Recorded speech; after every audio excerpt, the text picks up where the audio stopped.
Okay, so this should be recording. Okay.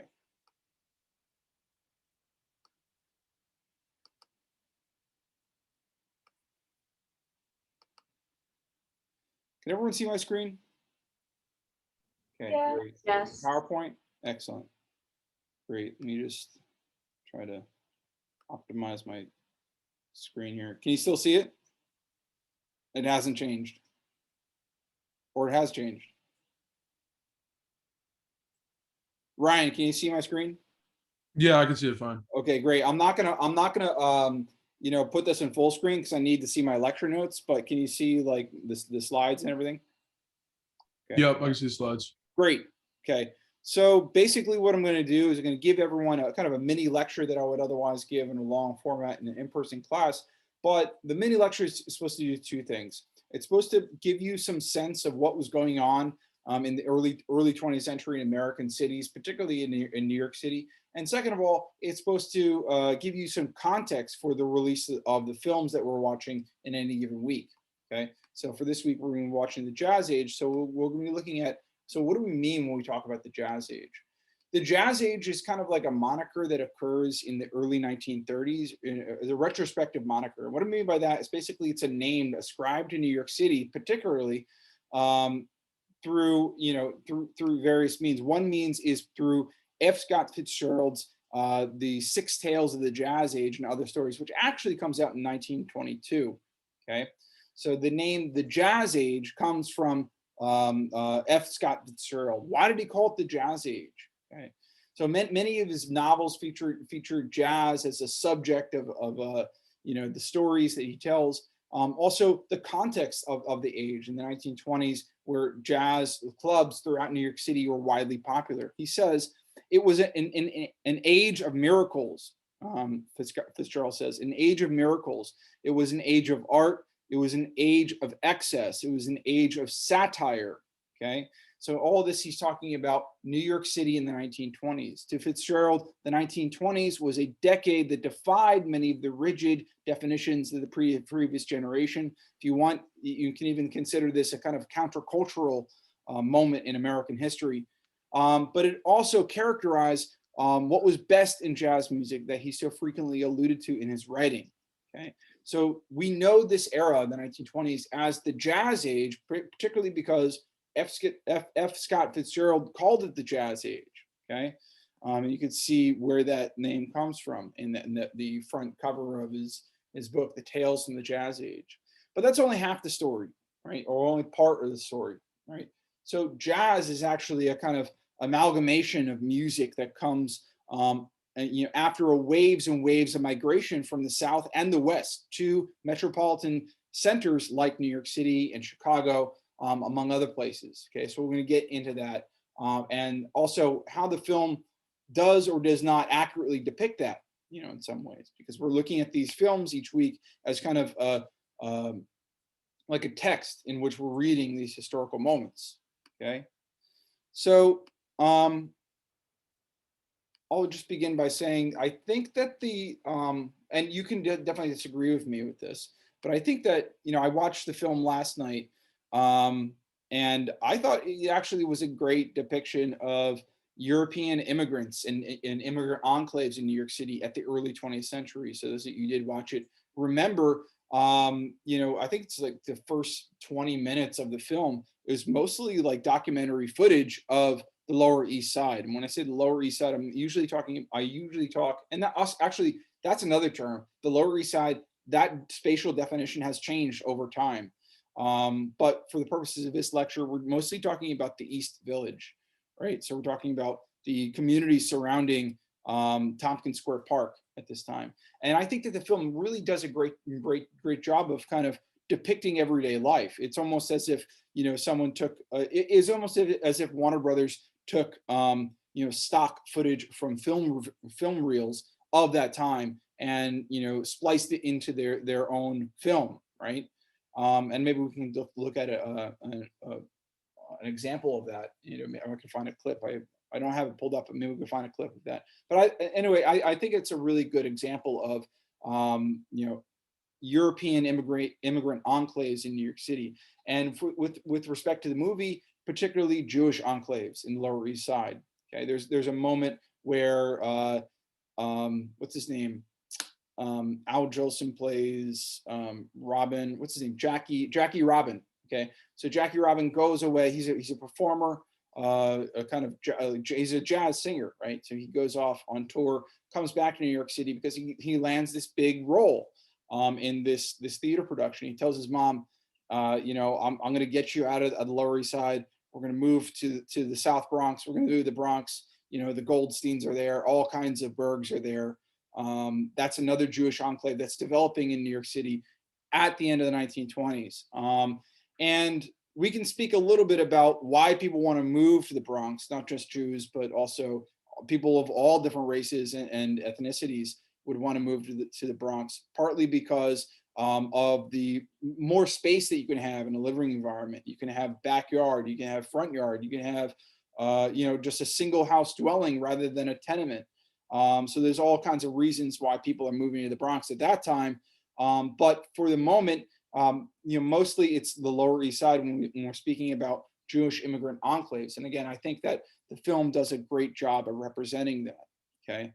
I don't need to speak too much about the fact that New York City and other major metropolitan areas are, the receptacle of multiple millions of immigrants during this time, not just European, but also Afro-Caribbean immigrants as well.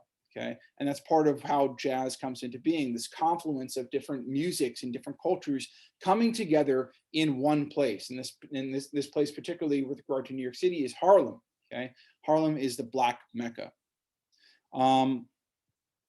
So I won't talk too much about this. People that have taken my classes before have gotten the long format version of this. But jazz, again, is this amalgamation of cultures and music that come into being through close proximity in Harlem. Okay, so during the early 1920s, there's this process of what's called the Great Migration. Okay, you may have heard of the Great Migration.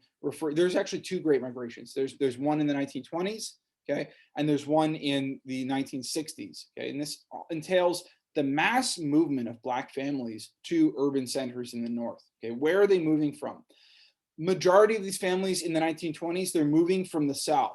Okay, but they're also moving from the Caribbean as well. Okay, so why are they moving? Okay, there's whenever we're talking about a mass migration of people, we're always talking about push and pull factors. There's always push and pull factors with mass migrations of people. So people in the South, part of the mass migration has to do with the push factors like increased racial violence in the South. So by 1915, the KKK is reconstructed as this pinnacle white supremacist group in the South that really, pervades all aspects of society, but also pervades most aspects of government and the courts too. Okay, and this comes in tandem with increased racial violence. Okay, so this is one reason that's pushing Black families out of the South. Like, oh, well, let's get out of here because we're going to, eventually be, killed, perhaps, if not, worse, right? So violence is pushing Black families out of the South. Okay, also massive poverty in the South. We can talk a little bit about that if you like, in breakout sessions. I can talk to you about that.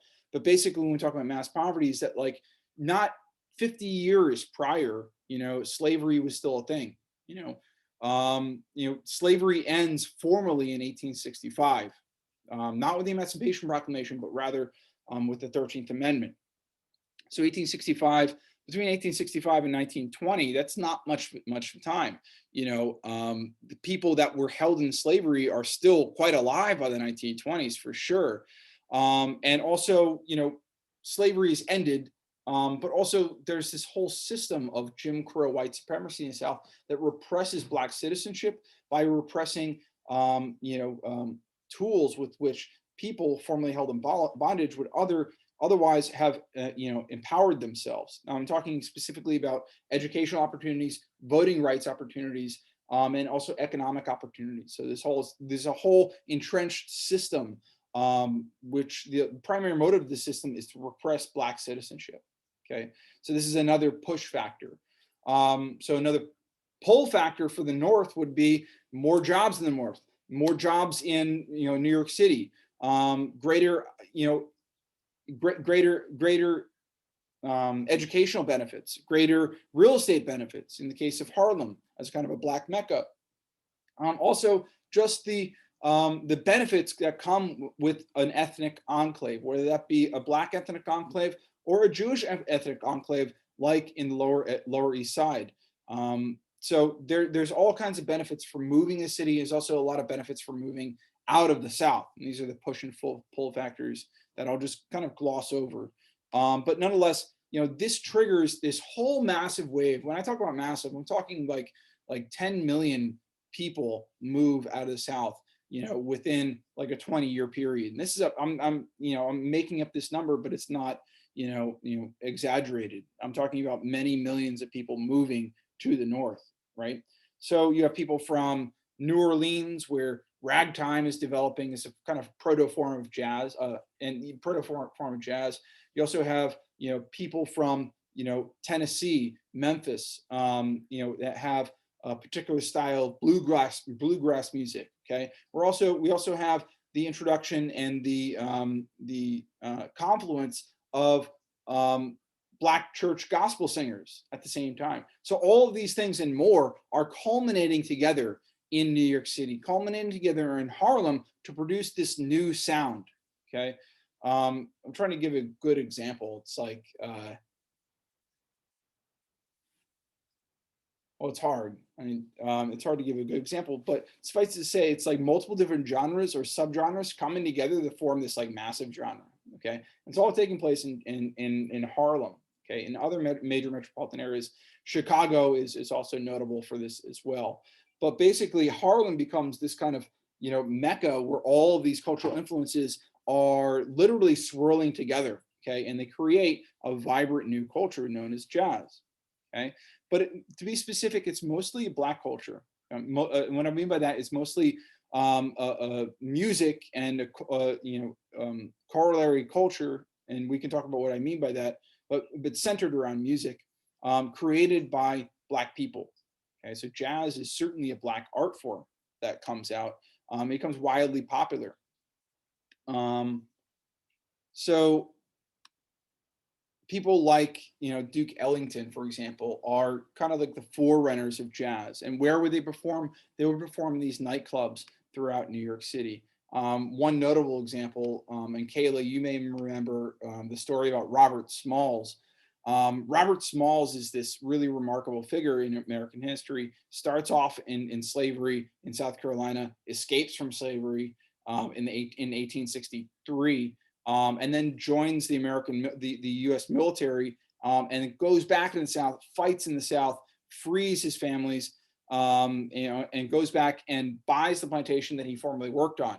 Okay, and he becomes a U.S. senator and all these things. Really remarkable figure that I won't go into. But there's an even greater story that's actually connected to the Jazz Age, and that is that Robert Smalls, who lived the entirety of his life in South Carolina, his descendants, his grandchildren moved to Harlem during the Great Migration. Okay, and they created this vibrant club in his name. They call it Smalls's Paradise. Okay, and actually Smalls's Paradise is featured on this map.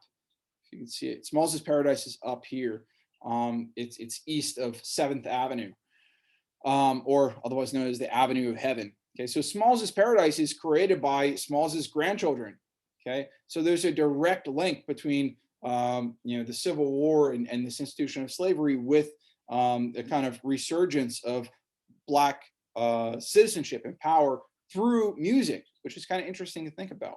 But this is where when I talk about the corollary aspects of jazz culture, this is what I mean. Primarily the clubs in which jazz was performed, but also the houses too. There's a very important term that Kayla would know, and other students that I've taught.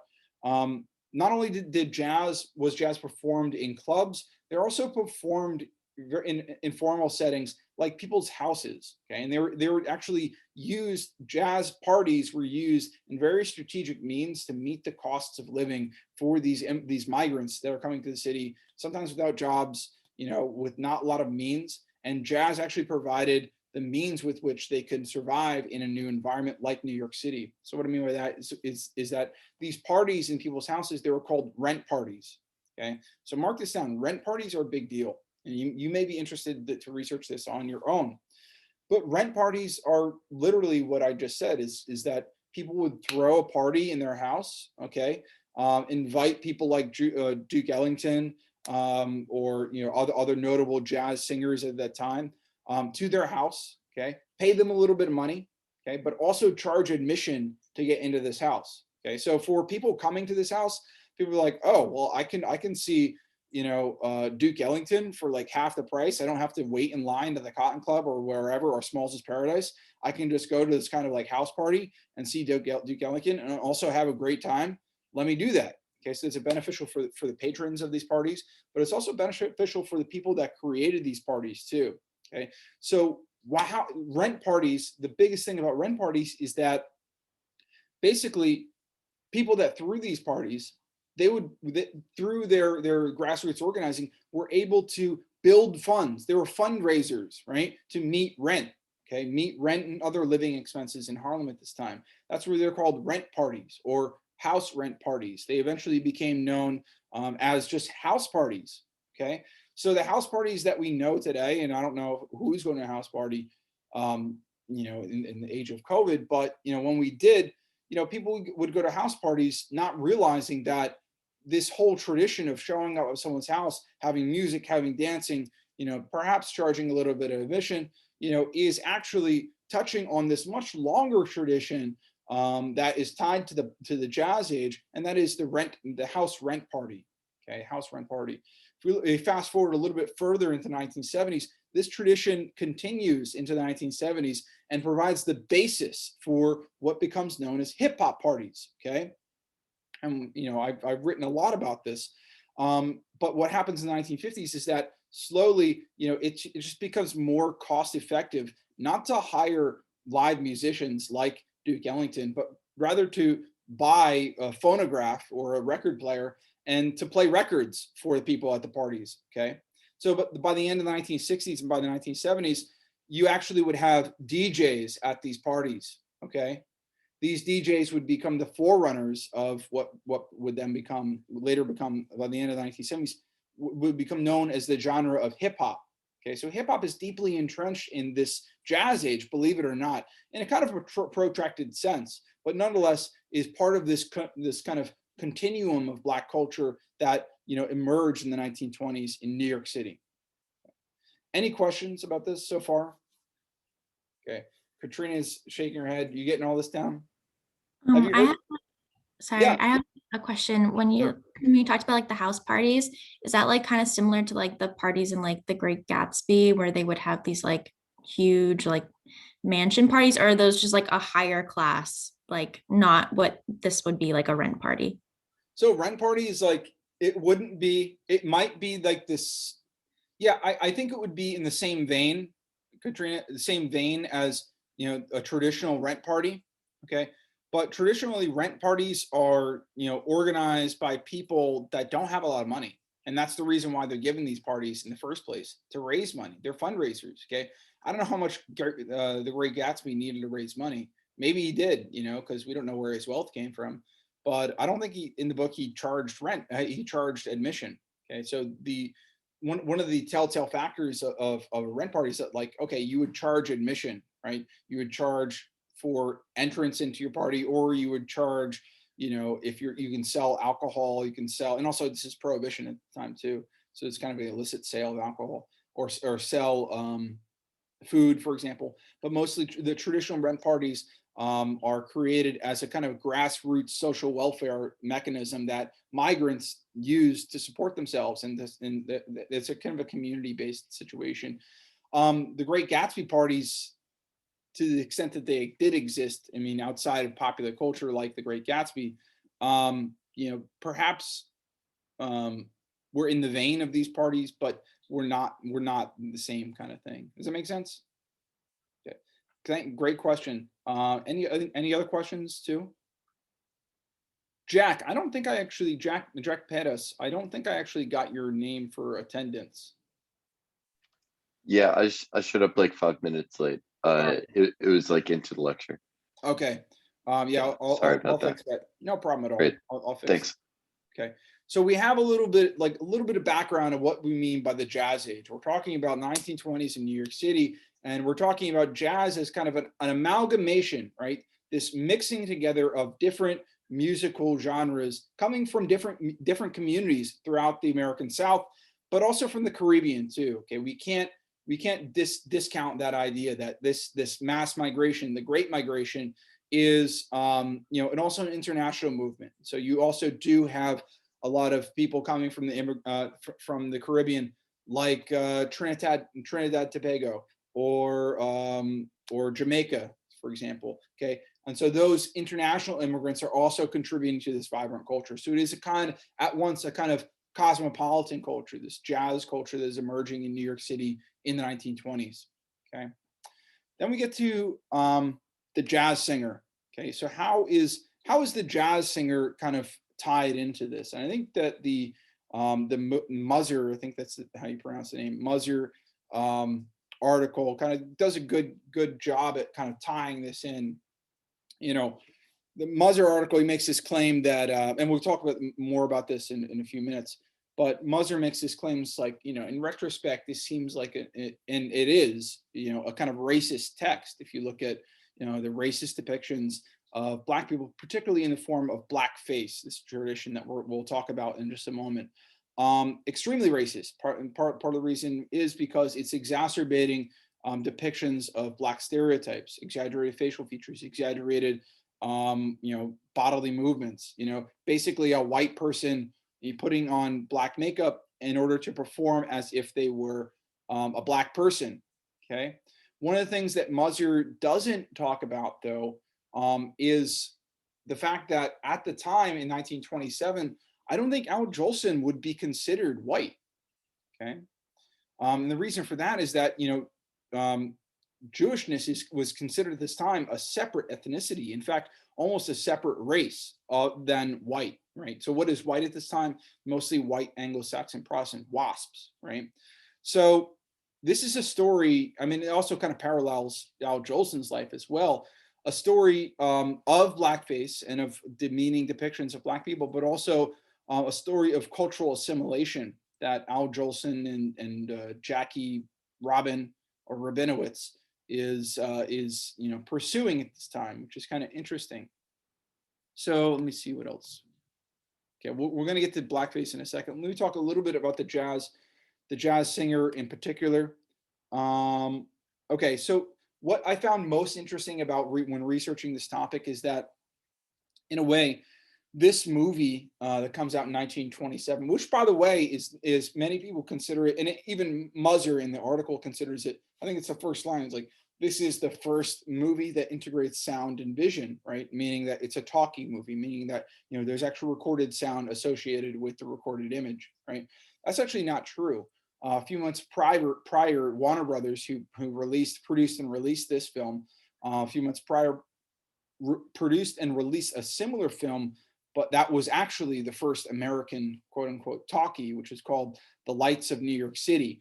And I was going to have us watch that for this class, but I just think that we can get a lot more out of discussions about blackface, discussions about immigration, discussions about race in general, and also I didn't prepare a discussion about masculinity. How would this story have been different if Jackie Rabinowitz was a woman, for example? Maybe that it wouldn't have been a story, but maybe it would be. Another thing I found really interesting also about this film when researching it is that, in a way, this film almost mirrors Al Jolson's life. Okay, what I mean by that is Al Jolson, he is also, like in the movie, a Jewish immigrant he's from Lithuania, born in 1886, comes to America, doesn't settle in New York at first, but his family settles in Washington, D.C. And his father was a very esteemed rabbi in the Jewish community in DC, kind of like Jackie Rabinowitz in the film, right? His father is a cantor, meaning like a singer in a synagogue, right? And his father wants Jackie to follow in his footsteps. He wants Jackie to become a cantor, a very esteemed position in the synagogue. Okay, Al Jolson's life mirrors that because, like Jackie Rabinowitz, Al Jolson's father wants him to become a rabbi too. Okay, and Al Jolson has to go through this process of kind of rejecting his cultural values and his family values in pursuit of his own lifestyle, right? As a theater performer. Okay, so Jolson left his brother. So hold on. So Jolson was the first openly Jewish man to become an entertainer in entertainment star in America. Okay, and to reach such fame, there are certainly famous Jewish performers. In fact, there's a whole theater of Jewish performance called vaudeville at this time. But I think that Al Jolson is one of the most, he reaches the greatest height, in that route. Okay.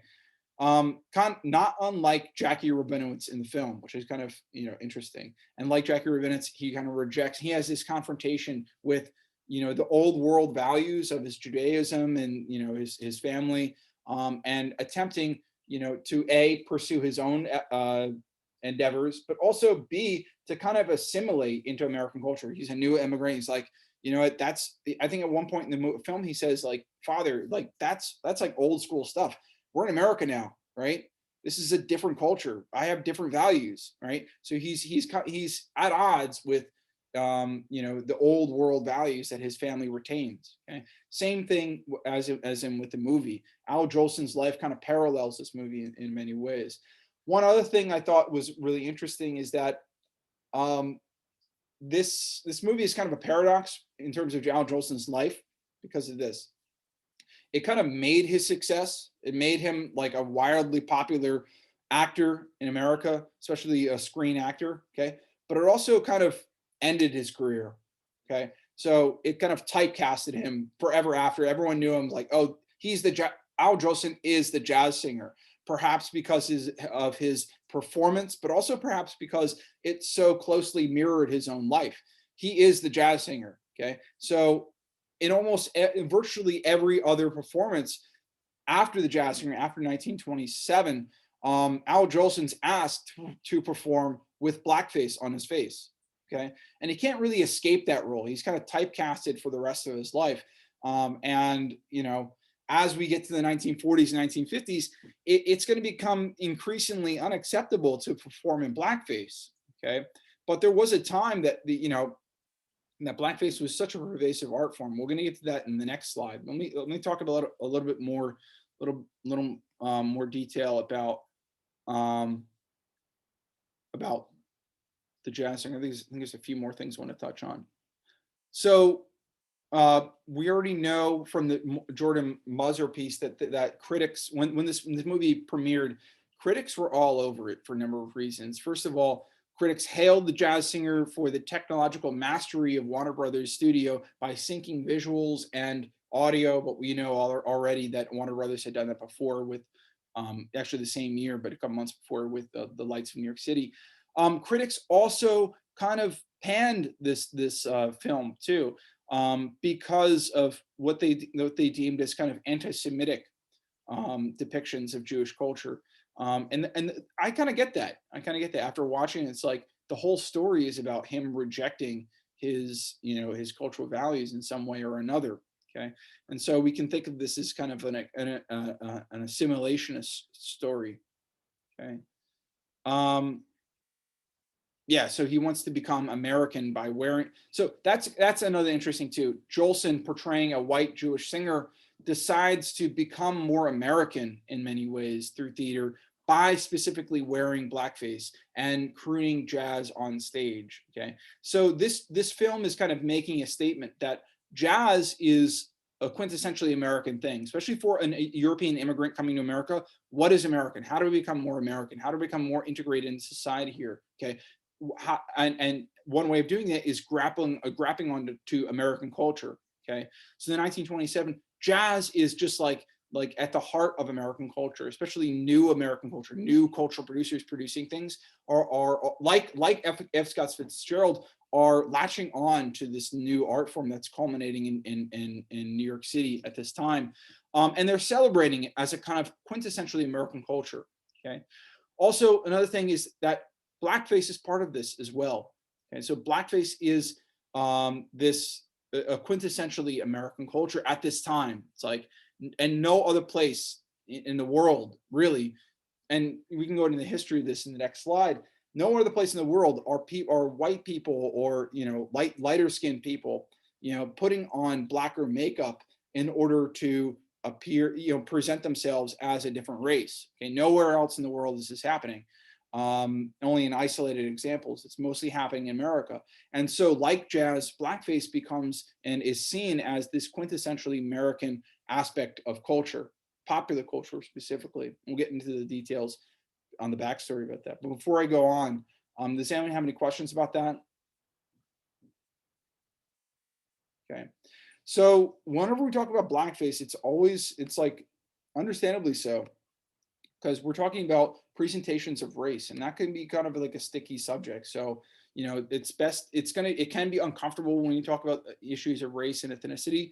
But I think those uncomfortable conversations are so good to have, because that just speaks to the power of these categories, these social categories, in America today, right? There's speaks to the power within it that resonates. Like, wow, this is like, it's kind of a touchy subject. And I think it's important to kind of suss out the details in this. So when we talk about blackface, we're mostly talking about literally a white person putting on black makeup, right? To present as if they were a different race. Okay. So blackface is a kind of a masking that had been familiar to colonial America in forms so let me say that this is a quintessentially American form. And so blackface, it begins as a theater tradition in the 1820s. Okay. And we're going to go into the history of that. Can everyone see this slide? Okay, great. So blackface begins as a theater tradition in America. Specifically, actually, I was astounded by this when I researched this. Blackface actually begins in New York City, okay, in the theater, New York City theater, okay. So, but it has a much longer history before that. Americans have seemingly always been dressing up as different races. If we think back to the Boston Tea Party, it's the rioters of the Boston Tea Party that actually present as not white Anglo-Saxon Americans, but rather Native Americans, right? They put it on feathers or whatever kind of things to present not as white people, but as actually Native Americans, okay? So if we think about blackface as a kind of cultural tradition, it goes back really to the founding of America itself, even before America existed. But as a theater tradition, it emerges in 1820s, in the 1820s in New York City, okay? So up until this time, there were specifically British actors that would, for example, an English actor that would pretend that he was Irish or something. Maybe they do that. These British actors, these English actors would do that by exacerbating, certain stereotypes, because it's like on face value, it's like you can't really tell. Maybe you can, but you can't really tell an English person from an Irish person. So one way they would differentiate that is like affecting an Irish accent, for example, or exacerbating Irish stereotypes like drinking or whatever, right? Or frugality, and I think that's a Scottish stereotype. So there had never been like a cross-racial depiction of people. Up in the 1820s, English performers would perform other kind of ethnicities at this time, Jewish ethnicities,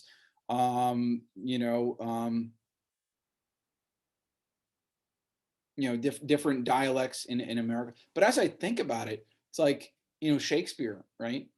Othello. There are like, all kinds of black people in Shakespeare. So I wonder if back then, Shakespearean actors would don blackface. But from my research, it becomes a popular theater production in America.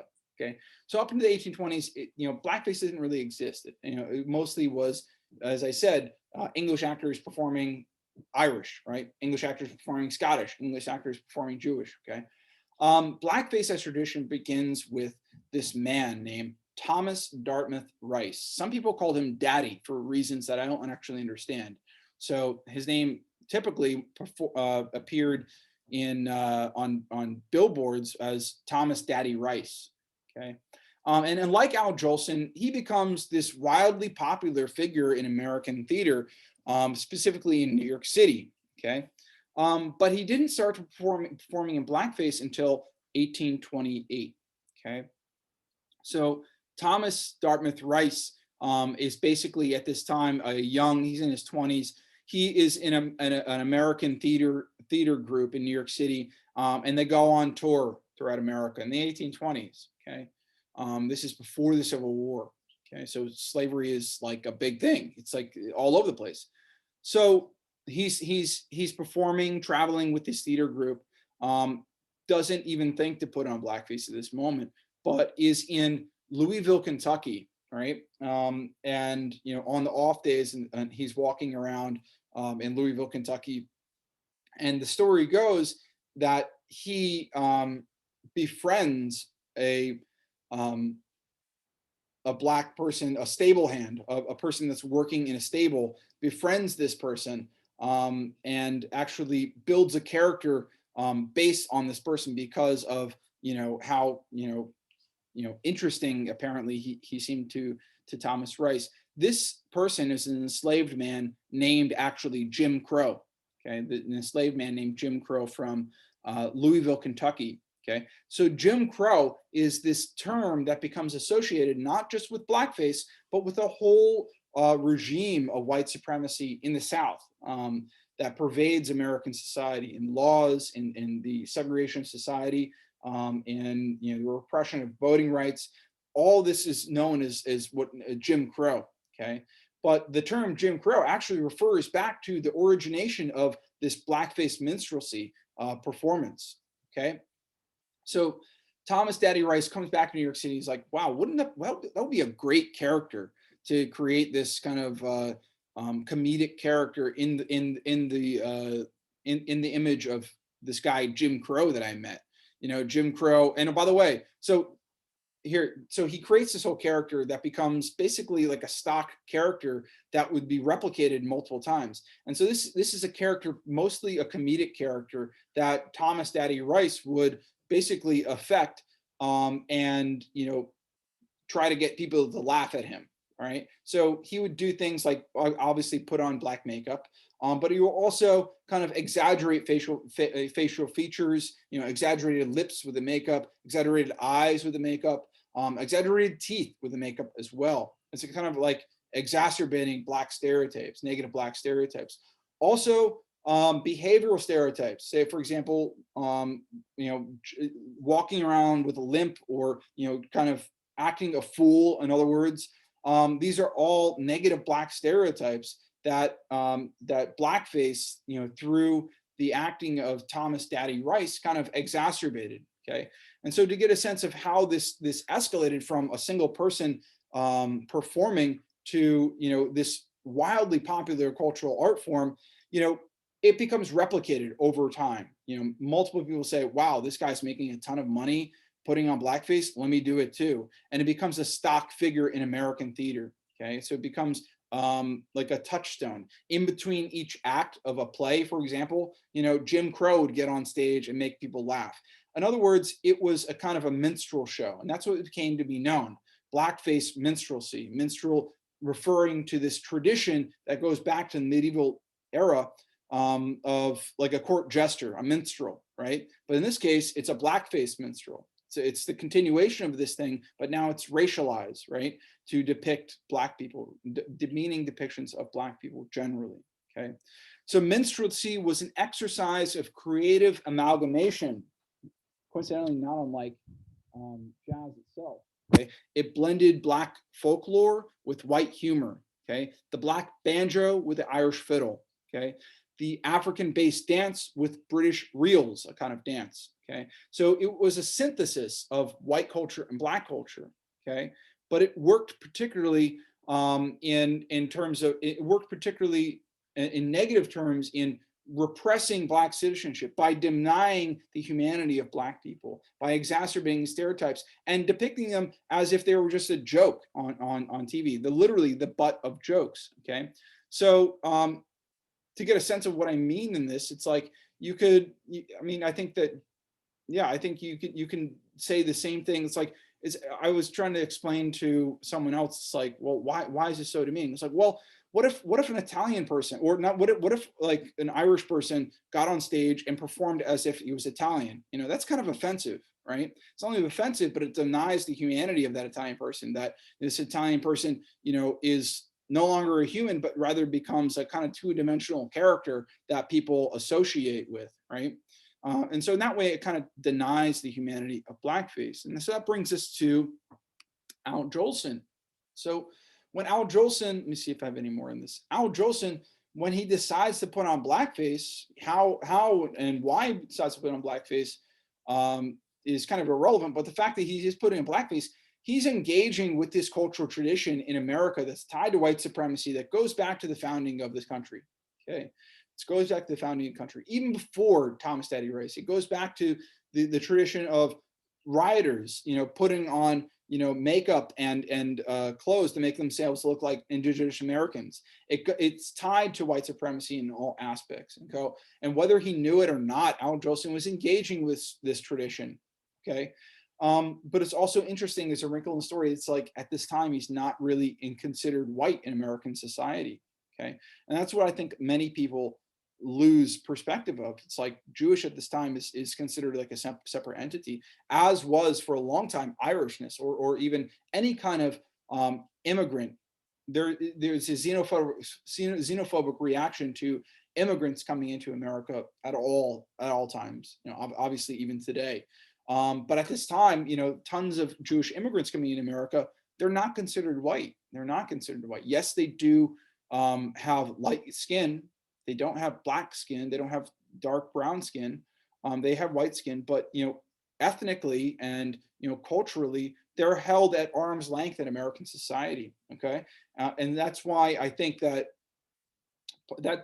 why I think that's what I think informs part of Moser's argument that, you know, Black audiences actually didn't mind, or didn't, you know, actually liked the jazz singer. Okay. And we could talk about some of those reviews when we get into the Moser reading, because I think they're helpful to kind of dissect, you know, what's going on here.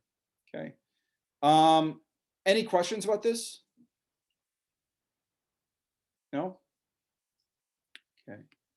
I know it can be a kind of a touchy subject, so I want to treat it with delicacy. Right now, I want to put on three clips. I'm going to show you three clips from films of this era, okay, to give you a kind of context about what's going on in Hollywood, American cinema at this time. Okay. So the first clip is actually, so the first clip is, well, all of these clips have to do with blackface depictions in American cinema at this time. And I'm doing this to stress that, like, the jazz singer is not just an isolated example. In fact, you know, there's pretty much a blackface performance in virtually every film that comes out between 1920 and 1932. Okay, for some reason or another. Like, I was just watching this movie called Swing Time with Ginger Rogers and Fred Astaire. Really a great movie, right? I was like, wow, this is awesome. It looks like Ginger Rogers and Fred Astaire are literally floating across the dance floor with how graceful they move. It's really remarkable. And then by the end of the movie, I was like, wait, hold on, wait, what's going on? They started to put on blackface and just suddenly start performing in blackface. I'm like, why are they doing this? And it occurs to me that it's because it's just a popular form of culture that, you know, the producers of that film were just like, you know, what would get good ratings? Let's just throw in a blackface number. Let's just put it in there. Had nothing to do with the plot, nothing to do whatsoever with the story at all. But nonetheless, there's blackface in it. There's other examples of this too. Does everyone remember, I'm sure people have seen The Wizard of Oz, right? Well, this is Judy Garland in 1938 as a young woman.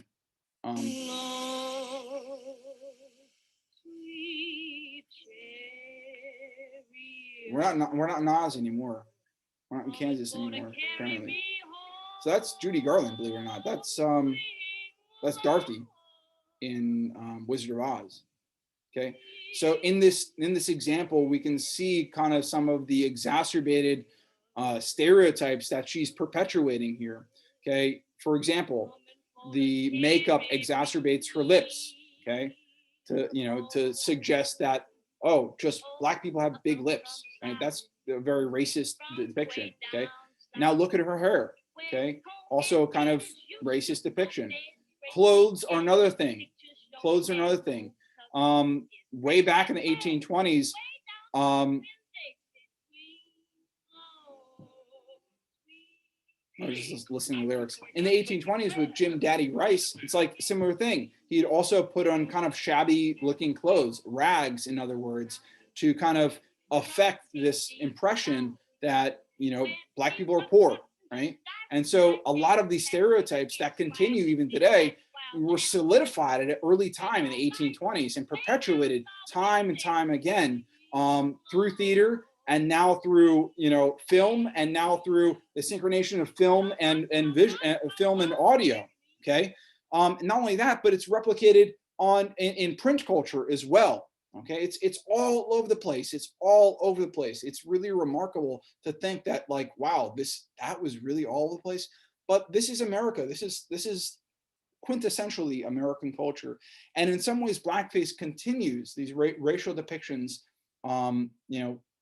Continue in various forms. Okay, we not necessarily blackface, but in other kind of like depictions of races that are not the depictions of other races. In other words, here's Swing Time, that movie with Fred Astaire and Ginger Rogers, where I'm just like sitting there and like, oh, this is a great movie, until like the last 10 minutes of the movie. I'm like, what is going on here? Why what's the purpose of this? Okay, so.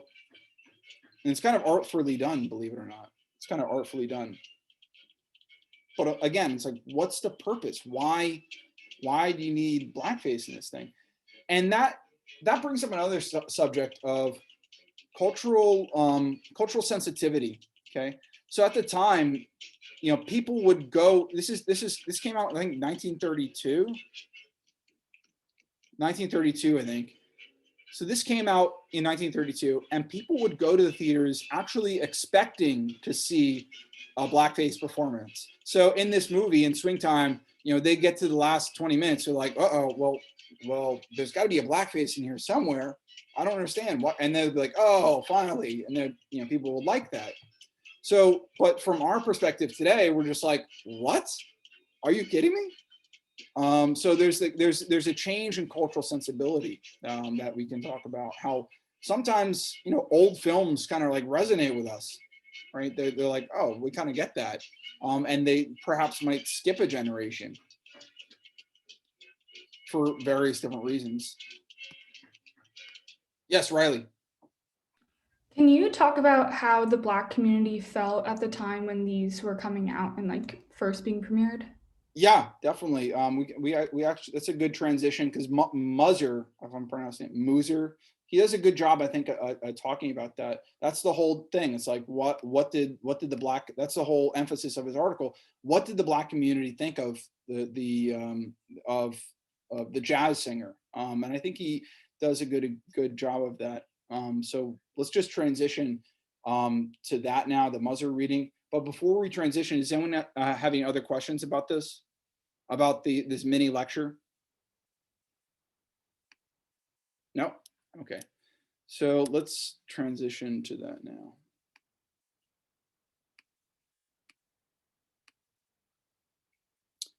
So give me a second. I'm just going to pull up the reading. And it would be great if you all can do that too, following along.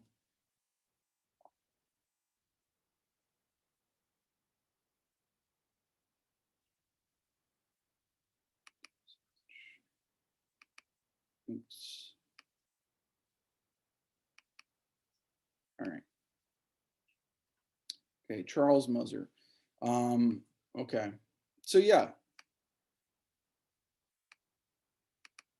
the whole article is why did Negroes, in this case, when we talk about Negroes, it's generally referring to Black people historically, love Al Jolson and the jazz singer. And that was kind of, that's a kind of a shocking, especially given the history of blackface, that's a kind of a shocking title. Like you would think that Black people wouldn't like that. But he goes on to explain, it's like, well, this actually wasn't that badly received in Black communities. So let me get my notes for a second, bear with me.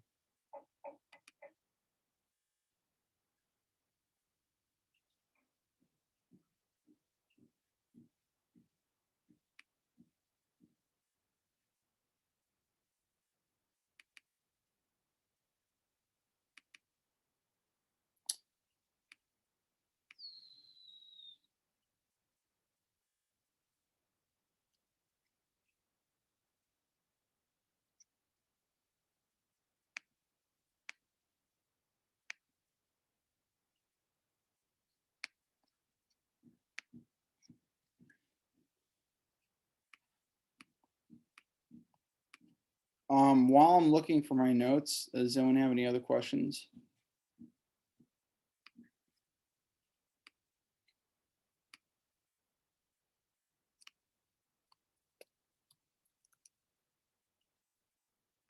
All right, here there. Okay. So Charles Muser, I don't know how people read that, Muser. Why did Negroes love Al Jolson, the jazz singer? Melodrama, blackface, and the cosmopolitan theatrical culture from Film History, 2011. So Muser is doing a couple of things here. He has a couple of statements here. He says, number one, many critics received this film, The Jazz Singer, as, you know, as kind of anti-Semitic. They thought it was kind of a not racist depiction, not against Black people, but actually a racist depiction against Jewish people. And that's because of this assimilationist ideology that it kind of espouses. So does somebody have any questions about what I mean by assimilationist ideology? What I mean by assimilationist ideology is that, like, it's espousing an ideology of assimilating, and it's good to assimilate into American culture by rejecting your cultural values from the country from which you immigrated. Okay. So these assimilation, so critics jumped on the film because of that, and not because of blackface, strangely enough. The other thing that Muser says is that the film has come to be demonized as a racist text. And so Muser attempts to kind of give some context around that depiction. Jolson spends a significant portion of the film in blackface, masquerading as an African-American man, okay? But, you know, Black critics actually didn't mind, they actually liked this film, okay? And why was that? Okay, that was the big question here. So let's start with what is an assimilationist ideology. So we already talked a little bit about this. Assimilationist ideology is, again, just kind of like, you know, saying that it's good to reject your former values in order to assimilate and become fully ensconced into American culture, even if that means putting on blackface. Okay, so that's assimilationist ideology. He also says, where is it? On page 199. So let me show you where that is. He calls The Jazz Singer a creolized text. Okay, a creolized text. Let me bring that up. Okay, so actually, Riley, can you see my screen? Okay, let me see where I found that.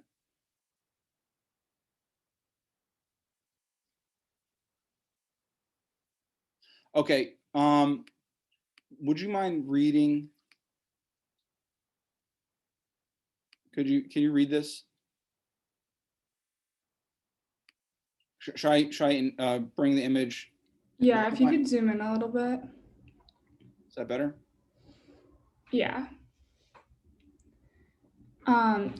That is, the Jolson film is the product of a collision, or as Einstein might say, a dialectical synthesis or sexual union between instances of high and low culture, in this case, two forms of theatrical entertainment that coexisted in uneasy relationship.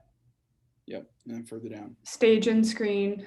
It thus embodies a process of creolization or mongrelization. Mongrelization. So I was curious what the class thought.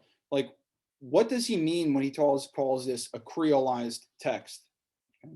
Does anyone have any suggestions of what he means by this? Or have you encountered this term before, a creolized text? Matt Donovan.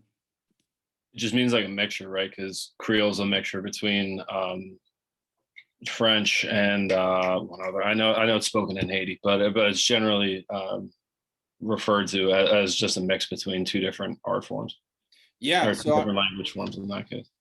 yeah, I think that's great. So yeah, creolizing or mongrelization is kind of like it's significant because it's kind of a mixture of many different things. Does anyone else want to respond to that? A creolized text. Why does Musser call it a creolized text? No. So it is a mixture of many different things. It is part of that is has to do with the racial depictions on screen, but also has to do with the way it's drawing from theater tradition as well. I also can think about this in terms of the kind of another phrase that he brings up, which is that he says that identity has particular kinds of instability on stage and in movies. Okay, and to that he brings in actually a James Baldwin quote at the very end.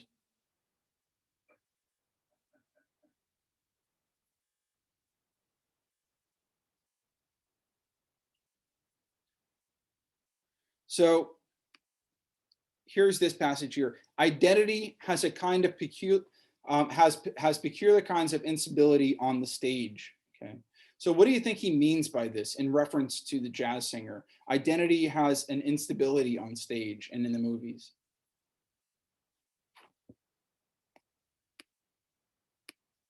So anyone can respond to this.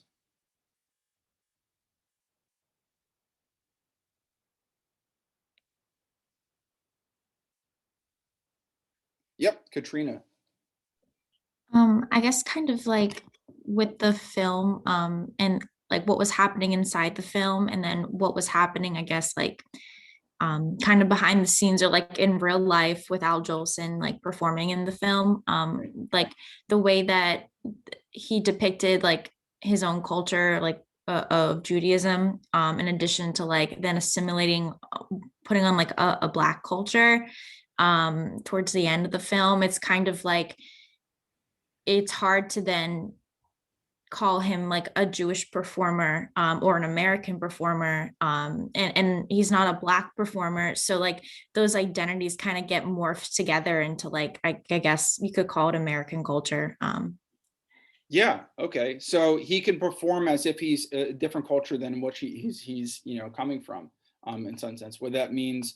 So yeah, I mean, stage performance entails a kind of otherization of yourself. So it's like presenting something, presenting yourself other than what you are, right? Whether that means presenting as if you were a certain character in a film, or presenting as a kind of identity. And so identity can be a very ambiguous thing when it comes to theater performance or music performance or even film performance. Okay. Also, this is not a good thing. Okay, it's not a good thing when it comes to racist depictions, particularly as we talked about, because when you're putting any kind of identity category as the butt of a joke, or even in any kind of demeaning depiction, that really undermines the humanity that underlies those identity categories. Okay, so it's not a good thing. Okay, so my next question is kind of what we asked before. How can we view Al? So Musser says that Al Jolson, right? He's not trying to undermine Black identity, but he's actually an ally of the African American community.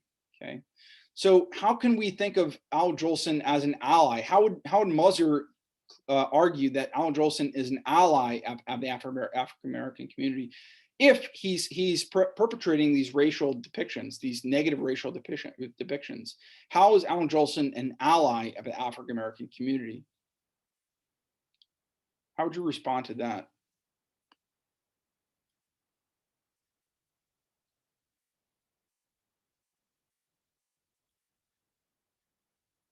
Yeah, Katrina. So I guess in a way, it gives a little context in the reading about how outside of acting, like in his own social life, it was kind of not defending him, but just giving context that like, oh, he was pretty popular, so he was promoting a lot of like black artists at the time. And there was one instance where it spoke about a certain like nightclub wouldn't let in two black musicians, so he said he would go like sit with them. Um, so that they would be allowed in and stuff like that. So like the black community kind of took him in and saw him as an ally at the time. And there was an interesting quote. It said like at a time where they didn't need to look for enemies. So I guess anyone who wasn't outwardly against the community at such a like divided and horrible time for them was seen to be kind of with them, even in small gestures like that. And then there was also the kind of like myth, they couldn't really prove if it was true or not, of saying that it was actually a black man who told him, oh, you should try like blackface, that would be more interesting, and like make the community come and watch it. But and it was like there was different like recounts of that, saying it was different people or that they said different things, but it was kind of like, I don't know, like wishy-washy on like what really happened there. But I guess they saw someone who wasn't outwardly against them in their social life as being an ally of them. Yeah, I think that's a fair analysis. I think that yeah, especially that kind of mythology that emerged around Al Jolson. You know, how did this come to be? The reality of the situation is that he would have been aware of blackface, and he might have saw that as an avenue in which to perform. Kind of like Jim Daddy Rice.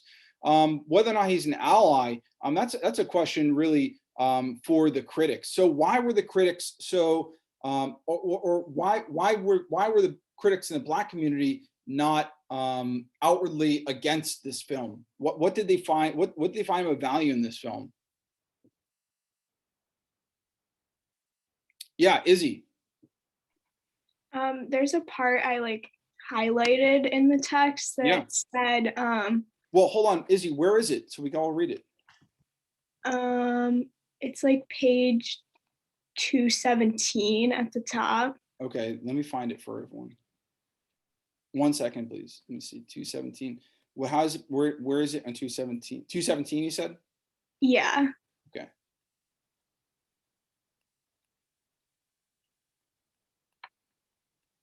Oh, it's at the very end here. Okay. Down here? Yeah. It just says like, with all the Negroes trying to pass for white, it was nice to see a white man trying to be black for a change. And it suggested a kind of like equivalence or interchangeability. Yeah, I don't know if it's a a fair equivalence to make, because as we know, like this a white person trying to portray as black, has a long-standing tradition in American culture, and we're not in any way trying to celebrate that culture. We're trying to say like it's kind of messed up. That's very messed up, in fact.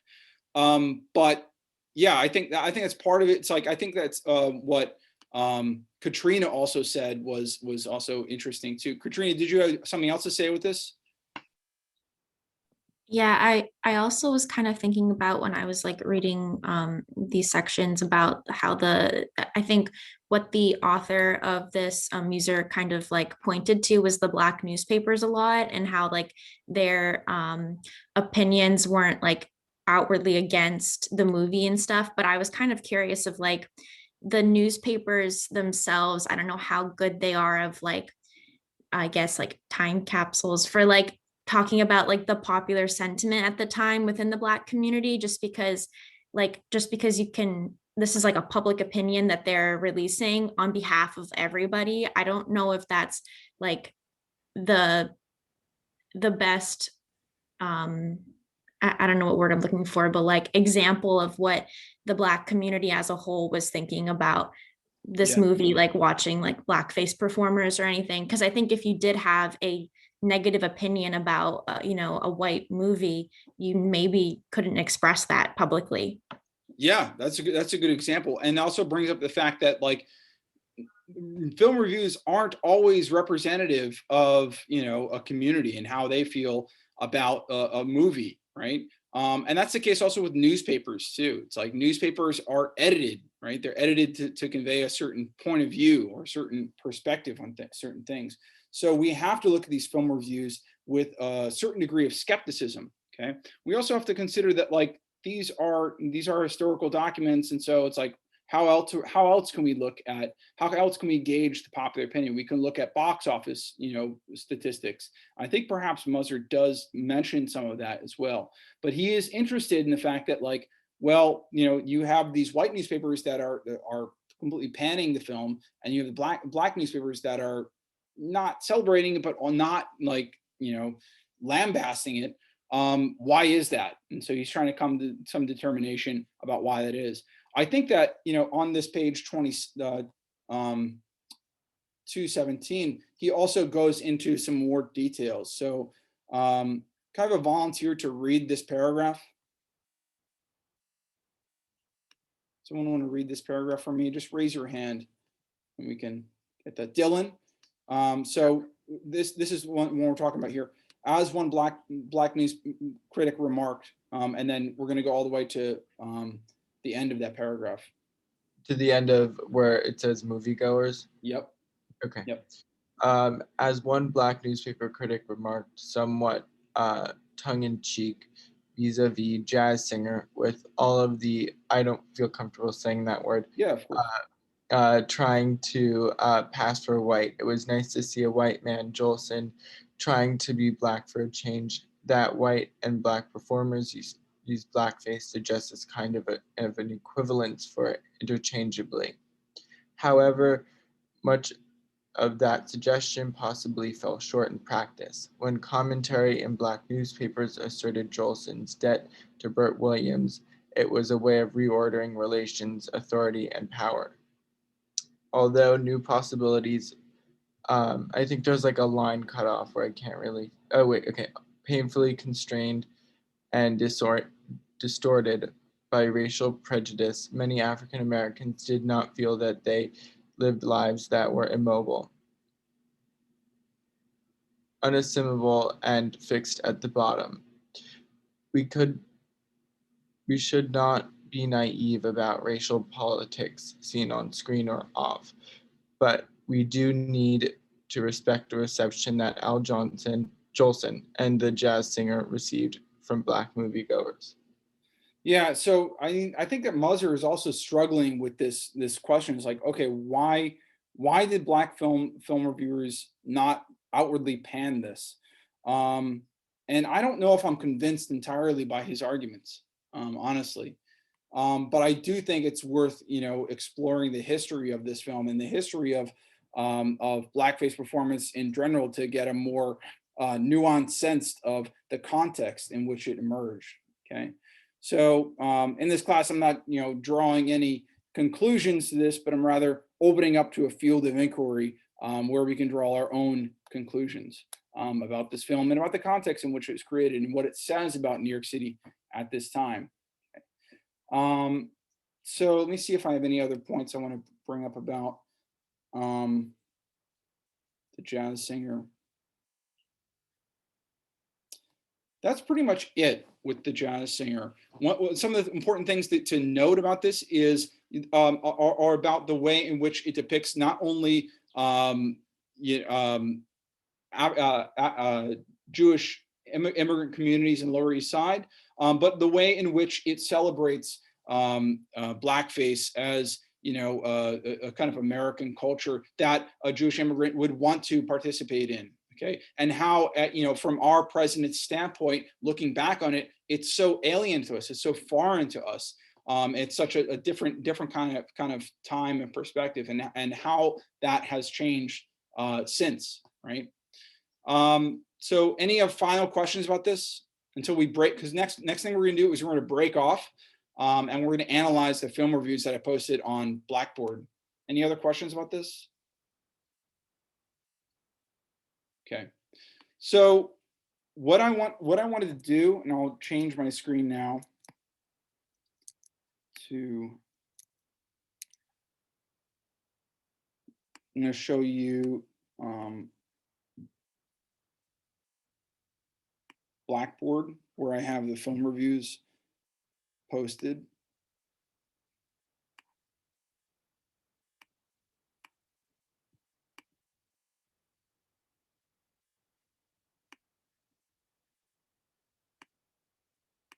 So here we are. So I'm going to break you up into groups. I would like you, this is not the rate. I'd like you to go into the folder, in the content folder for week 3, the Jazz Age. Okay. And so I'd like you to open up these 3 reviews, right? All 3 of these reviews, one from Time Magazine, I'll open these up too. One from Variety.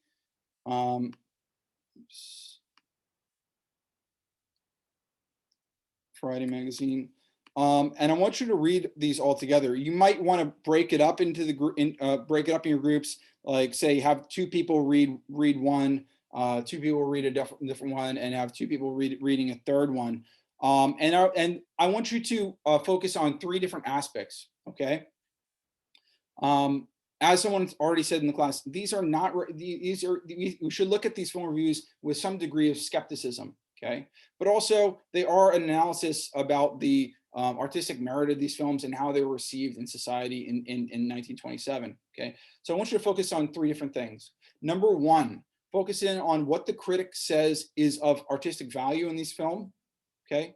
Number 2, what is the critique of the film that the film reviewer has? So artistic value and then critique. Okay. And then finally, is this film a reflection of New York City? How is this film a reflection of New York City in 1927? Okay. Is there any questions about this before I break you up? No? Okay. So I'm going to be touching base with your groups individually, but we're going to have 5 groups, 6 to 7 people each. Okay. So I'll see you in your groups.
Hey, folks, how are you doing?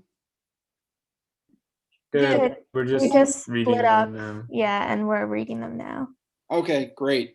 Any questions about what you should be doing? So you're looking for praise, you're looking for critique, and you're looking for a reflection of New York City. Okay. All right, good. All right, I'm going to touch base with the other groups. We're going to these film reviews, they're not that long, but they're going to take you a little bit of time. So let's look to reconvene in maybe about 10 minutes, okay? I'll give you some chance to discuss these film reviews and to, gather your thoughts. So I'm going to touch base with the other groups and I'll see you soon. Okay. Thanks so much. You're welcome. Hey, folks, how's it going? Pretty good. Yeah, we broke up like 2 per for all the articles right now. Oh, that's good. So you're Yeah, looking just covering those. So you're looking for praise in the film review, looking for critique, and then you're looking for a reflection of New York City in the reviews.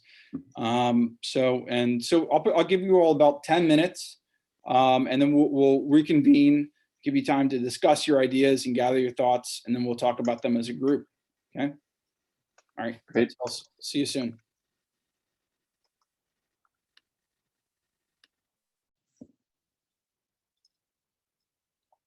Oh, hello. Sorry. Wrong group. Hey, folks, how's it going? It's good. We're all reading we split up the articles and we're all reading them now, and then we're gonna read and then take notes and then talk about it. Okay, so you know what you should be doing. You're looking for praise, critique, and then reflection. Okay. All right, let me touch base with the other groups. We'll probably reconvene in about 10 minutes, and we'll talk about the reviews. Okay, so see you soon.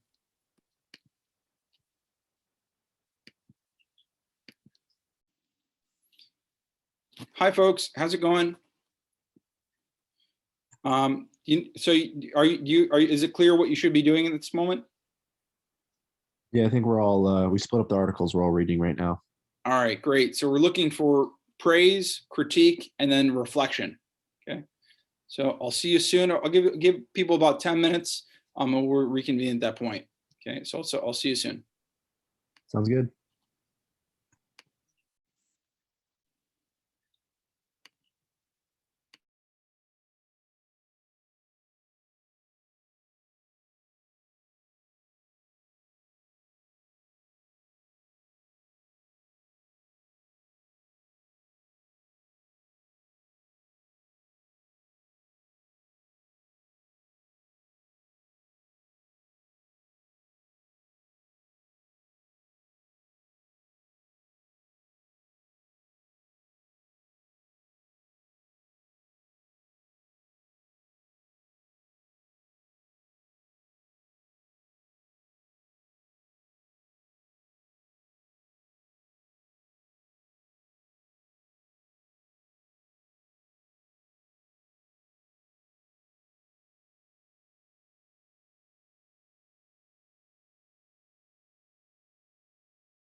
Hey, folks, how are we doing? What's your status? I think we're done and we discussed Oh, what you're we discussing? read. Yeah. Okay. I'm gonna touch base with the other groups, and we'll probably call us back early, and we can get out of here early then. Okay. Perfect. Okay. Thank you. Yep.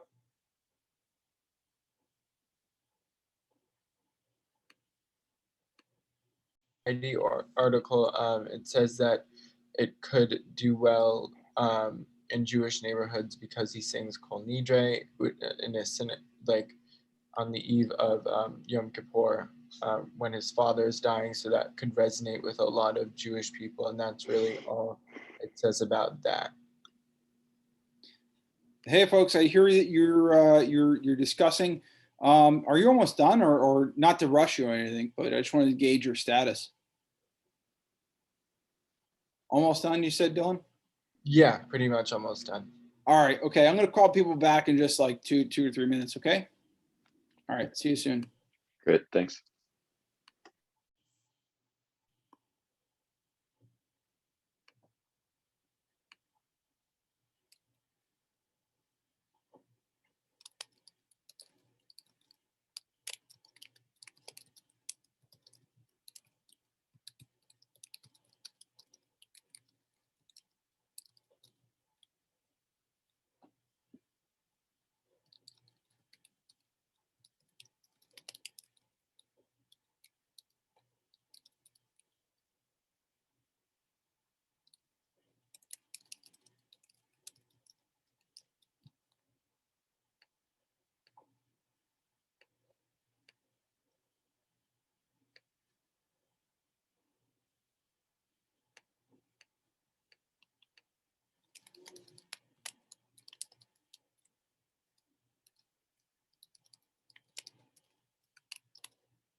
All right, folks, we're coming back.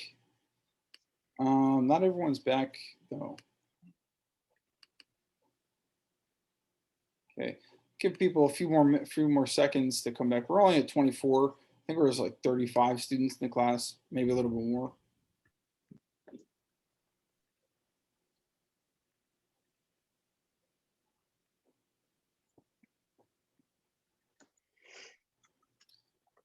All right. So I have to say it was really good to speak with people individually to get a sense of what's going on with their semester. I know some people. One person in this class is from Texas, and they're experiencing some difficulties. Other people are from across the world. So it's good to hear from you individually and get talk with you on a one-to-one basis. And that's something I'm going to continue to do in each of the sessions we have this semester.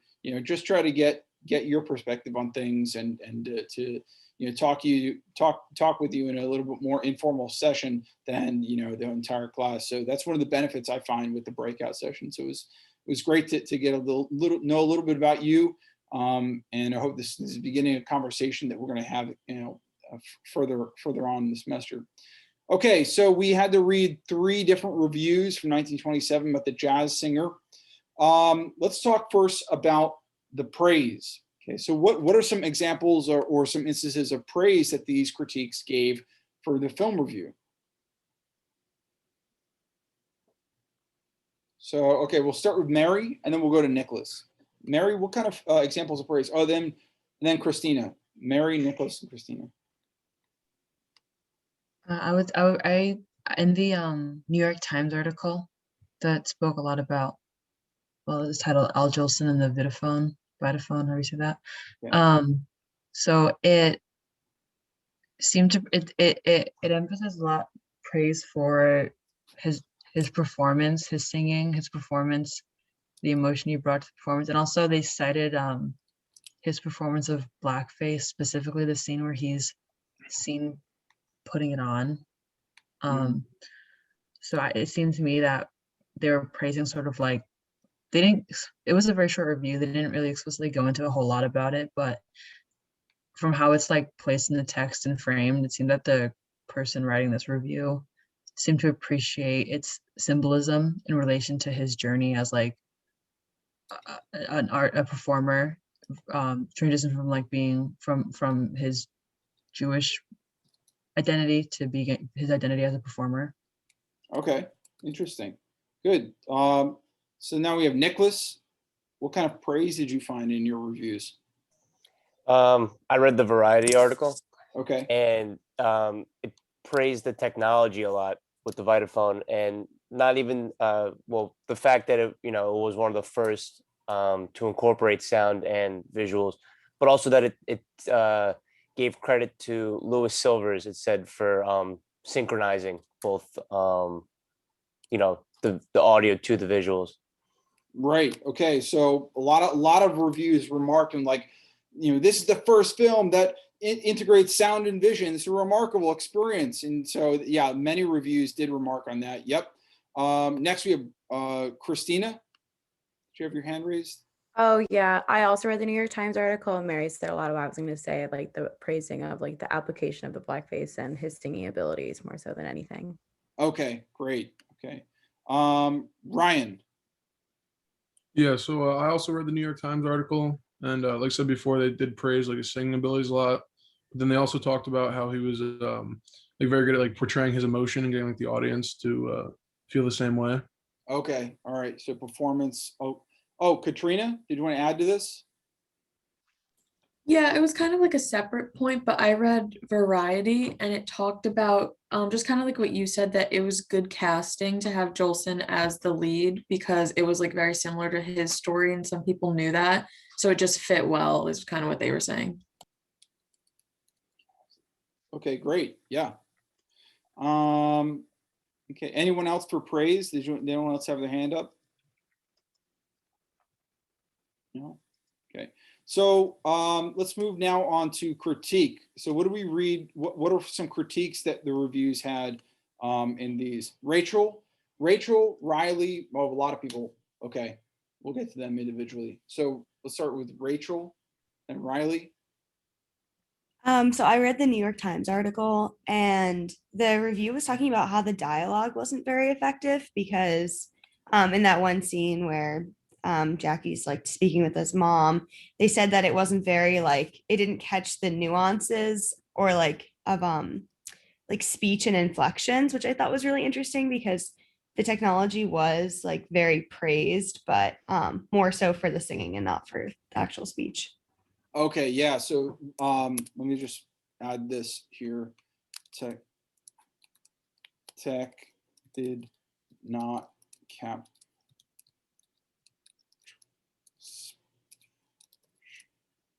Yeah, I also found that too. Like when he comes back home and he's sitting at the piano with his mom, it's like they do capture some dialogue, but it's almost like he's singing. It's always with the music. It's always, it's not really good at capturing dialogue.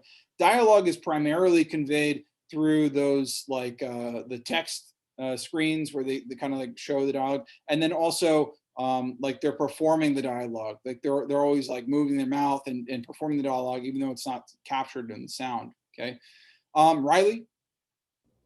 I also read the New York Times article, and they were critical of the picture lagging in some instances, which was something I found interesting because I didn't know, like, based on the newness of the technology, if that was something they would be critical of.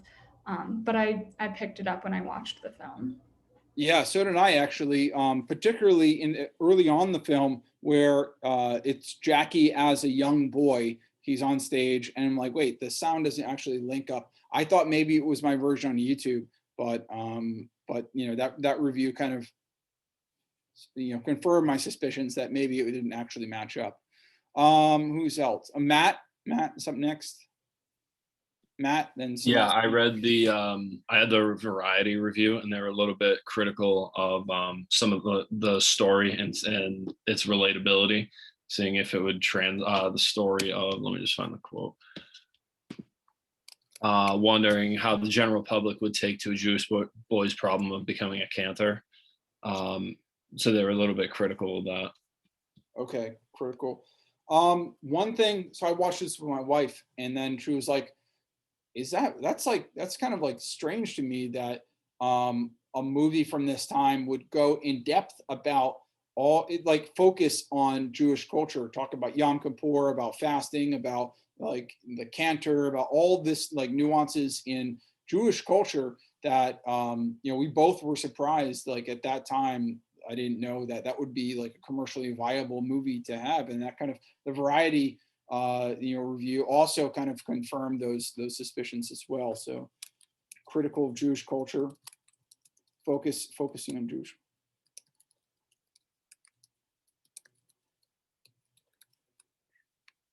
Okay. Yeah, Liam, then Allison, and then Sebastian. Yeah, I also read the Variety article. I don't know if I'm like interpreting this wrong. This was written, I think, in 1927, so I might be like interpreting the verbiage wrong, but it was talking about like the difference between like the film with the Vitaphone and without it, and they were kind of talking about the differences like with it. And then there's this one line, it says, plus his camera makeup, this holder of a $17,500 check for 1 week in a picture house isn't quite the A1 his vast audience knows. Is that like them critiquing like the price they spent on like filming and like makeup? I think that in that line, because I caught that too. What I read that as is they're critiquing, it's like, this is the production value. It doesn't match up to the cost, So that's what they're saying with that. But okay, so they're talking about production value. So, and that was the Variety one, or is that New York Times? Yeah, that was the Variety article. Okay, production. Allison, and then Sebastian. Yeah. So I read the New York Times one, and this is just a small edition, but they said at one point, May McAvoy is attractive, but has little to do as Mary Dale. And I just think that's interesting because that little insert, I think, kind of gives a lot of insight as to kind of the role of a woman, and especially like a woman love interest in this film at the time. Yeah, so like that woman love interest, like she's also kind of one-dimensional, which engenders the question, could this story have been told from a female perspective at the time? And I think Allison, correct me if I'm wrong, that film review suggests that it couldn't have been, told from a female perspective. What do you think about that? Yeah, no, I think so, which is really interesting. Yeah. I think that the New York Times review would certainly bristle at that treatment. Sebastian, did you have anything to say about that? About gender in this conversation? No, I had a different critique. Sure. Is that a yeah? On the Time article, and I don't know if this is so much of a critique of the movie itself when it talks about how there were only less than 100 theaters in the world equipped to show it, so that more often what was shown was a silent version that that Time wrote in 1927 wasn't interesting, which I mean, I guess makes sense if the movie were, if it's not there what was meant to be intent, like shown by the writers. But I thought that was interesting how they had two different versions because of the lack of tech. Yeah, lack of tech, diminishes the experience of the viewer for the film. Yeah, I think that's really good. I'm gonna put Vitafilm. Vitaphone is referring to that synchronization of image and sound that we mentioned. And then finally, how does this film, according to reviews and based on your impression of the film, does this film kind of represent how does this film represent New York City? Like, what are some characteristics that looking at this film, what does it say about New York City? And the film reviews. So Katrina Lambert, and then we'll go to Jack and Diana, and then Shelby.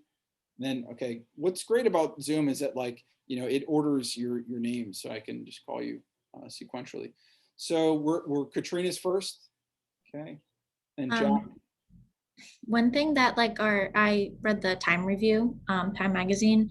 One thing that it kind of mentioned was how not everybody saw the film with sound. So even though it was like the first talkie, or one of the first, I guess, it wasn't like portrayed that way to everybody, and then that kind of had a different effect on how people responded to it. So I think that kind of represents the disparities within different classes in New York City. Like, I know that there was a lot of theaters that were for the upper class, and those were the main theaters that probably had the best technology, but there was also a lot of immigrant theaters, and they probably couldn't show this movie in sound, even though it was the upcoming technology. So yeah, not to mention two other things in addition. I think that's a great point, that it does illustrate a kind of class divide, the reviews at least, in the sense that some theaters were not equipped to present the Vitaphone, the full experience of the Vitaphone.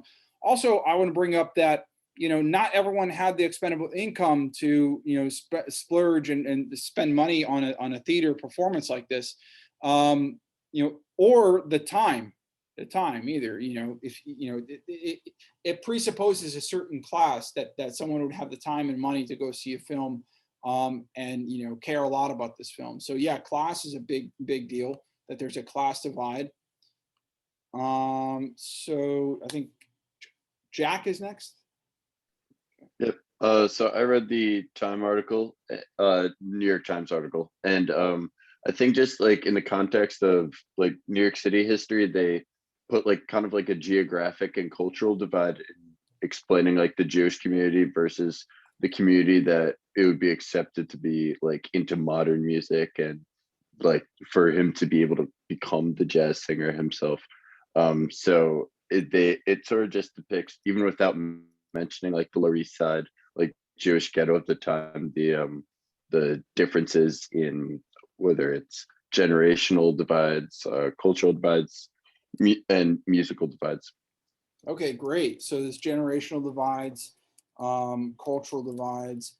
I mean, and you can think about these also as intertwined with class divides, surely, as well. The order is a little strange to me. Hannah, did you have something to say? Yeah, I read the Variety article, and I was kind of intrigued that instead of talking about the Jewish neighborhoods more, they talked a lot about Broadway specifically, and they focused on that aspect a lot more than the neighborhoods, which I thought was kind of strange, because it is a part of the film, but it's not the main stage for what's going on. Okay, yeah. So why would they be talking mostly about Broadway, Hannah?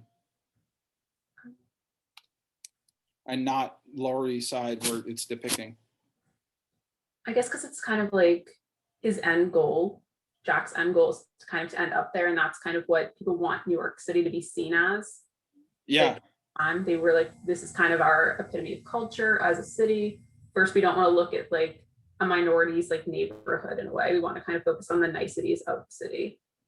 Okay, yeah, as a kind of mark of tourism, perhaps. Diana, did you want to add to that? Yeah, well, I actually read the Variety review as well, and I think that they do. I was going to mention this. They focus a lot, actually, I think, on the Jewish neighborhoods, where they actually say that the content, especially the seriousness of the religious singing, would touch these Jewish neighborhoods, which I thought was interesting, because the Muzzer article kind of describes how a lot of publications thought that it was more stereotypical. However, the Variety review kind of makes it seem that these enclaves and neighborhoods liked seeing their culture represented. So there's kind of two sides to that, which I thought was interesting. Okay, yeah. I think that's good. So it's kind of tying in what you know, it's a reverse perspective of what the New York Times article was suggesting, is that, like, you know, perhaps, you know, Jewish culture is not the best subject for a major motion film. Variety's taking an opposition stance in that. Shelby, did you want to add something to this list? Yeah, just going off of what Diana just said, I also read the Variety article and how it does place a lot of emphasis on the Jewish community and neighborhoods and how important the representation in the film would be to them, and how it's like I think they use the word contender for Jewish neighborhoods, but they also kind of mentioned how religion in general kind of in the film commands the sort of respect, not just for Jewish people, but just in general. This aspect of religion is something that is important, I guess, to at the time. So it kind of commands sort of respect in the film. Yeah, it's definitely you know, a reverent depiction of, you know, like a synagogue and a cantor and so on. I think it really goes in depth with that. Katrina, did you want to add to that? Yeah, I was just going to say, kind of on a different note, that the fact that none of the praises or critiques mentioned anything really about blackface or the Black community or anything like that says a lot about the city at the time and kind of how it was received, and how these like racist depictions and imagery were normal. And you know, even the reading we read about how the Black community took it, they weren't, even if they kind of felt a certain way about it, someone else mentioned that they probably weren't able to come out and at that time say, oh, I'm uncomfortable about this, that's horrible, this is racist, because of who they were and how they were treated. So the fact that it's missing does kind of say a lot about what was acceptable in society. Yeah, so I forget who was in the class who was like, why, you know, was saying that, you know, are these reviews representative, you know, of certain social groups? And that's one thing that you have to mention, you have to think about with historical sources, is that like sometimes the most important information with a historical source is what's omitted from that historical source. So the fact that they don't really talk that much about blackface tells us that blackface was super normalized in the society, even though it's like, in retrospect, it's completely terrible and it's demeaning and really invalidates the humanity of the subjects that are presented in that way. The fact that it's not even mentioned kind of, you know, suggests that it was so normalized that people kind of expected to see that, you know. That's what society was. That gives us a sense of what society was like back then. Rachel, can I add to that? Yeah, I was just going to add to that. So the New York Times review that I read actually did mention it like very briefly, and it did praise that scene. Like it even said it was like the way that like Jack Robin like applied the makeup was like readily appreciated. So I just thought it was like pretty jarring, like just seeing like how praised it was. Like sometimes it's not mentioned, which is also like neither a good thing, if it's not like criticizing it. But it also just made me think about like how sometimes like in our society today, we even like praise or we glaze over things that are still racist in like media and culture and stuff. And it's like, what's going to be like, I don't know. I made me think a lot about like cultural appropriation today, how like maybe it's not stark or as like apparent as blackface was, but it's still like really offensive and still like can be seen as like mocking Black culture. From like white people. Yeah, I think that's a really great point, Rachel. And it's something that I was going to bring up with the Moser reading that he touches on, but doesn't really go into depth. And that is the difference between cultural appropriation, which you mentioned, and the cultural inspiration, about how you can be inspired by other cultures and produce things in inspiration of other cultures. But it's a different thing to appropriate them and to essentially steal those things as well. So and that brings to the questions like, is this depiction in this film of blackface, is it inspiration or appropriation? And I'm not asking you to answer that now, but maybe think about that. And I tend to think that it's, you know, all forms of blackface is a kind of appropriation, and even beyond appropriation, you know, perpetuating many of the you know, it's basically a carryover from before even the Civil War, and in the way that, you know, Black people's lives are just, you know, repressed and demonized furthermore, and it's a legacy of that. I think we did a great job. Did anyone else want to touch on this or no? So I think we did a great job with this.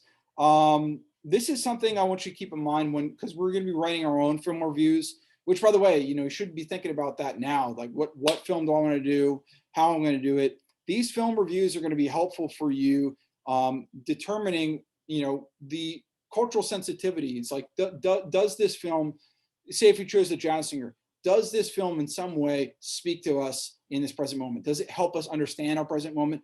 May not, right? It may not at all. But reading these reviews and understanding what people thought about this film when it came out at the time will help inform your perspective when you come to that. Because in your film reviews, I not only want you to go into the praise, not only want you to go into the critique, your own critique. I want you to go into reflection, and then also, does this film speak to audiences today? And oftentimes it's not going to. Okay.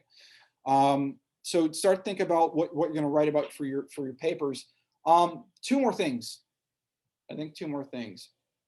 So number one is that, I'm not the best person, I'm in no way an authority about blackface performance or about racial presentation in film. But I think that this is a good film to start talking about American cinema for a couple of reasons. Partly because of the centrality of racial depictions in American cinema throughout the 20th century. This kind of initiates that conversation as one of the first modern films that integrates sound and vision through this process called Vitaphone.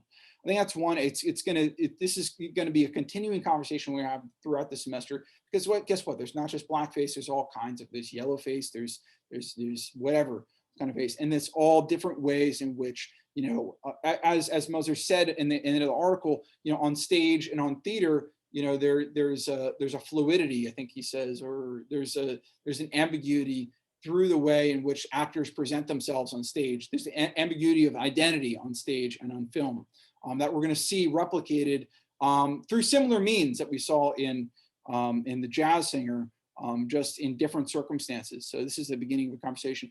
The other thing I wanted to mention is actually a more practical thing, a more nuts and bolts thing: extra credit.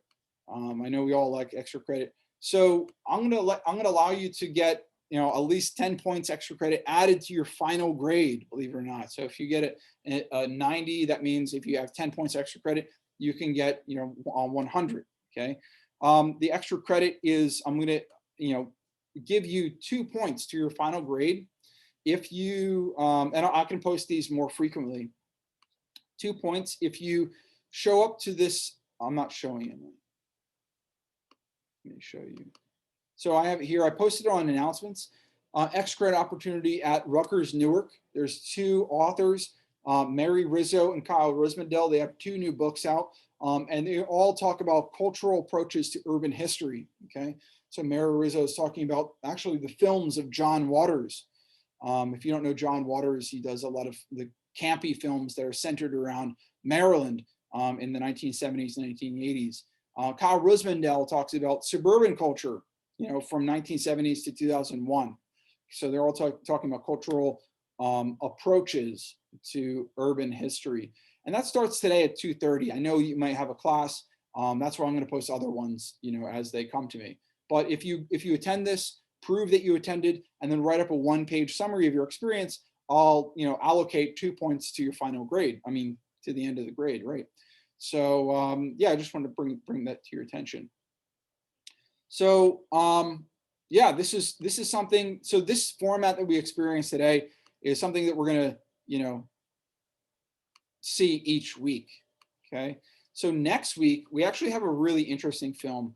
I mean, not to say that this wasn't interesting, but when we talk about ways in which a film, a historical film, reaches an audience, this is one that came to mind.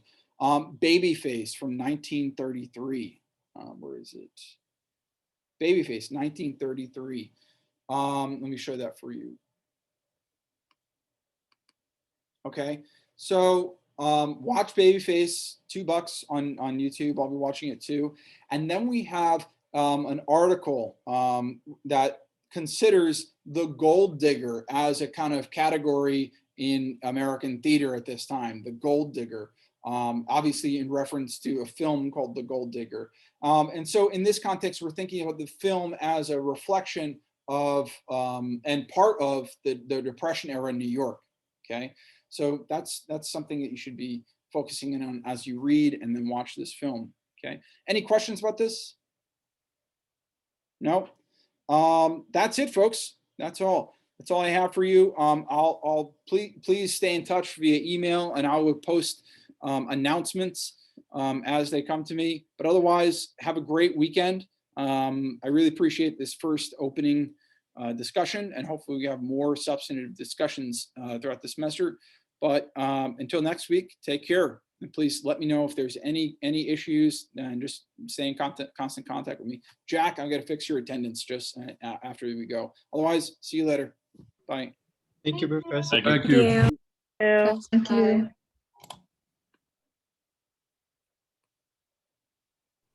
Hey, Professor, could I ask you something really quick? Sure. What's going on? So for the film review, this might be kind of a dumb question. So you said that you added film reviews now to Blackboard for like our use. Yeah, did you see instead that? of us searching? Yeah. So will that like change the way that we write our film reviews for like, we have like 2, 3 to 4 page film reviews. We're allowed to use those film reviews? Or I'm Yeah. still kind of confused. Like, are we allowed to just pick any of these movies to write reviews on? Yeah, pick any movie you want to write about. If I was in your position, I love this film Babyface. It's so cool to watch Okay. for many reasons. But there's also other ones too. So yeah, just pick a film review, right? And actually next week we should went over it this week, but there's like here, actually Liam, this is going to help you in the administrative folder. Mm-hmm. I have the film review format. And this Okay. gives you a breakdown of what I'm looking for in the film review. In addition to the fact that I do want you to write it about this film historically, about like you looking, from 2021, looking back on this film and talking about it historically. How does it reflect New York City? And also how does it or does it not, reach audiences today in your estimation? Okay. Okay, perfect. Thank you. I'll definitely take a look at that after class. Go through All that. right, But did I that's answer perfect. your Thank you. question? Okay. Jack and Riley, did you have questions? Yeah, sure. I was just gonna ask if you like, on like a cool note, if you saw the Scorsese article that came out last evening about Fellini in Harper's. No. Do you have Yeah, that let me up? Can you link it send to you. me? Yeah, it's really, really good. It's awesome. I love when he writes, and I don't know, it just reminded me a lot of like the course in that. So just wanted to send that your way. Always Yeah, thinking that about sounds stuff. great. So Believe it or Cool. not, I've never read. Oh, you sent it to me. I got it here. Yeah. I've never read Scorsese's writing, so I'm interested to see like how he writes. So that'll be interesting. It's really cool. He he had that big like New York Times opinion piece where like the kind of like quote unquote like Marvel hit piece a few years ago. But and this like kind of like ties back into that basically. But I thought this was beautiful and want to pass it on. Yeah, that's great. I'm already liking what I'm seeing. Like it opens. Cool. Camera in nonstop motion is on the shoulder of a young man, late teens, intently walking west as a busy Greenwich Village thoroughfare. Yeah, that sounds awesome. Yeah. I'll read this Yeah. and let you know what I think. Thanks for Awesome. Cool. All right. Take All right, it see you, easy. Jack. Riley, how are you doing? Good. I was just wondering, when you say like proof that we went to the extra credit, like what did you mean by that other than the summary? Like a screenshot. Okay. Okay. All right. Thank you. All right. Thanks so much, Riley, and have a great weekend. You too. Bye.